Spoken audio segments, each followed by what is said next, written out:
Good morning. We are extremely pleased that you are here. It is good to come together for the purpose of co-creating. Do you agree? Yes. Are you knowing what you are wanting? That's a good thing. Being clear about what you want is so helpful. Being clear about what you want helps you to know what you're doing vibrationally. In other words, if you're clear about what you want and for some reason you are observing something that opposes it, or remembering something or believing something that is in contradiction to your desire, if your desire is focused and sharp and clear within you, then your emotional guidance system will let you know the offness of your vibrational mix. So thinking about what you want is so helpful because it helps you figure out, if you are aware of your guidance system and if you know what your emotions mean, you can feel your level of personal self-destructive opposition to your own desires. And that's so helpful because it is only your own personal opposition to your own desires that ever holds anything up or slows it down or keeps you from realizing it fully. Did you get that? In other words, no one else can affect you. Oh, well, your attention to them and your reaction to them, and therefore your vibrational response to them, which is included in your vibrational mix, certainly that does affect you, but you have so much more control over your vibrational mix than you know. And being clear about what you want is really an important first step in the stronger activation of your emotional guidance system. If someone called you on the phone and said, hello, you don't know me, I'm just calling you to tell you that I will never call you again, you would not have a strong emotional reaction to that. You'd say, okay, goodbye. But if someone you care about called you and delivered that news to you, you would have a strong emotional response to that, because your desire about your relationship with that person is being challenged by what you believe to be something that's happening in the moment. The condition of the moment and your response to it has activated a vibration within you that's in your way. Well, it seems perfectly logical that under those conditions and a lot of conditions that you would feel negative emotion, and you certainly would be justified in proclaiming your justification. We get it. When life comes to you, or it feels like it comes at you, it's really coming to you in response to your vibration. Law of attraction is bringing it to you. But when it comes to you, sometimes you feel like you need to be on the defensive because what's coming feels offensive to you.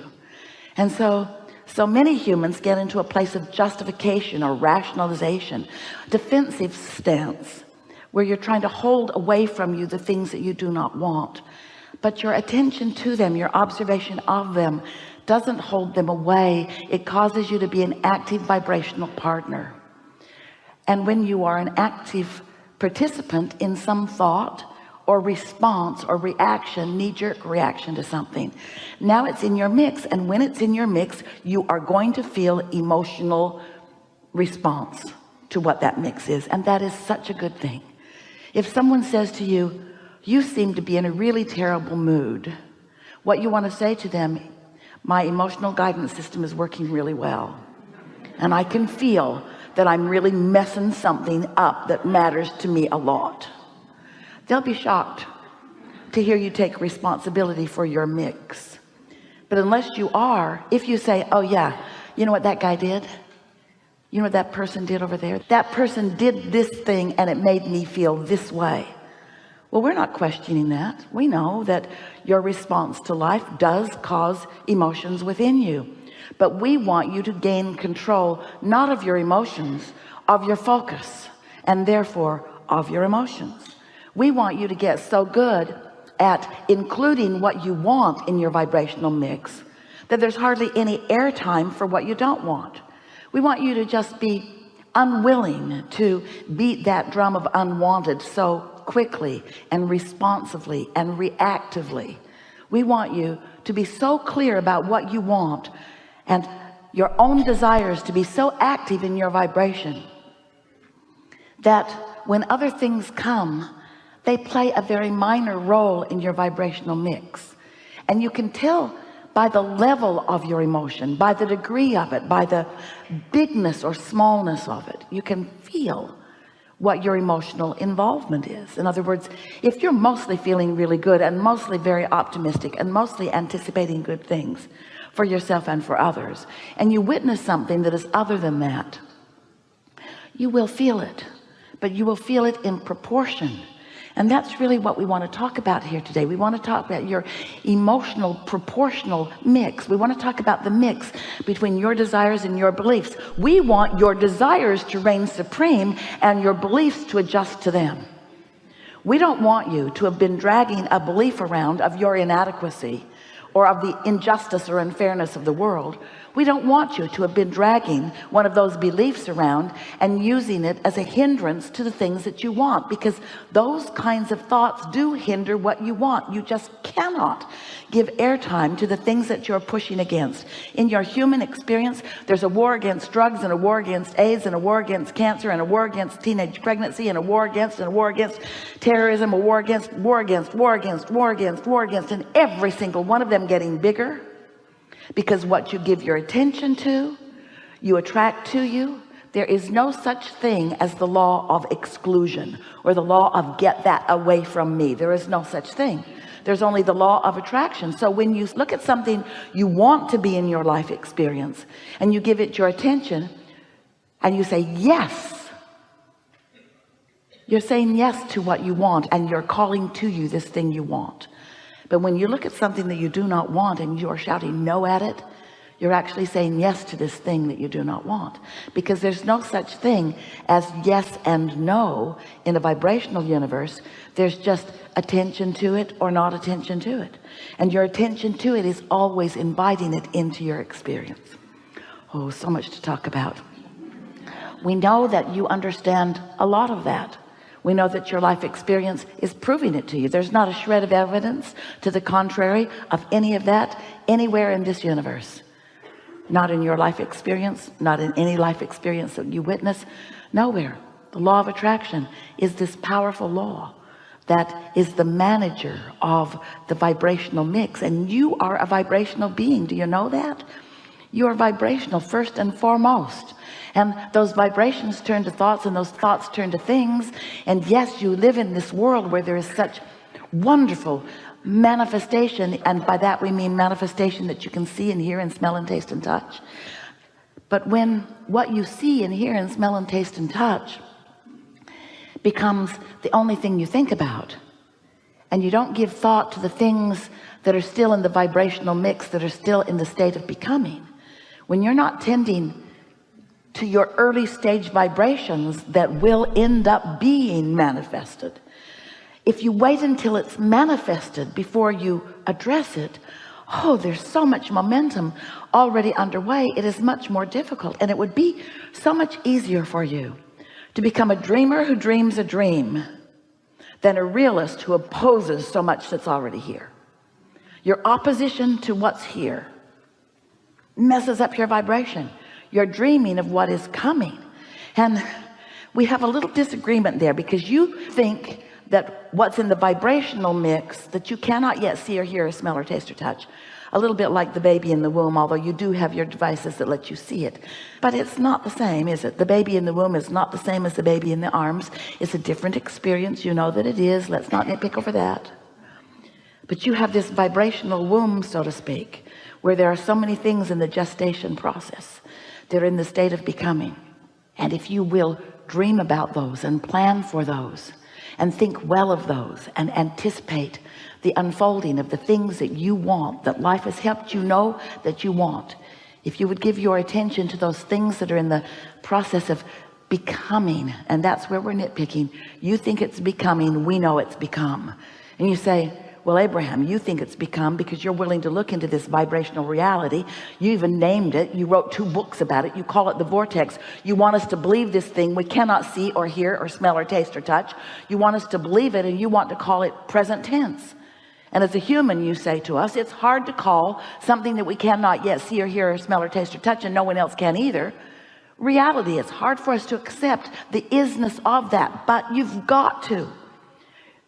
You must accept the isness of what is in motion, and you must allow what's vibrationally underway to evolve and become that which you can then see and react to, if you are to be the magnificent creator that you are born to be.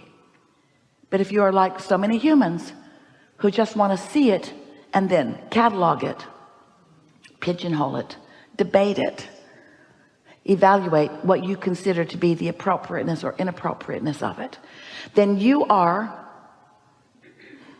a post-manifestational creator, and that is so hard. You wait for it to show up and then you say, oh, didn't see that coming.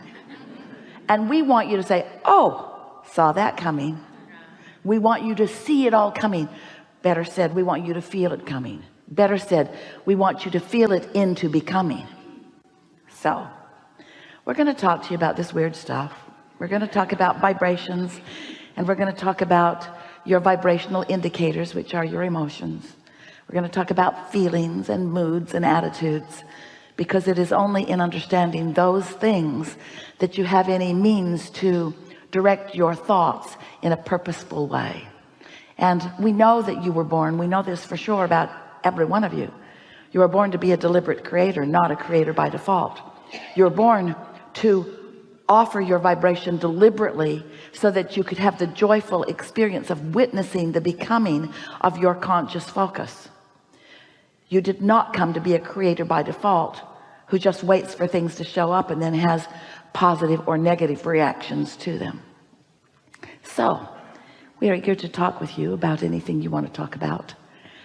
There's a lot of wonderful things about to evolve here as we are together today. We can feel the power of your desire. We can also feel the relationship between your desire and your belief, and it is our intention to help you along with that. Someone asked us recently, Abraham, how do you pick? And more important, why didn't you pick me? And we explained that there's a vibration that you're emanating, and there's a collective vibration that is speaking to what most are asking for and what most are ready for. And there are those among you who are perched on the place of being ready to articulate something that, as we dialogue together, will be meaningful to a whole lot of you. That's our first criteria. How is it for the whole? Next, you have desires as individuals, desires and beliefs. And if you hold a desire and you also hold a belief, and your belief is not a great challenge to your desire, so you're right on the brink of some strong movement, that's our second criteria. Really helpful when you get the movement that you're ready for. Every now and again, there's someone with a powerful desire that is off the charts in terms of desire, who is so far from believing it that we wonder how they stayed alive.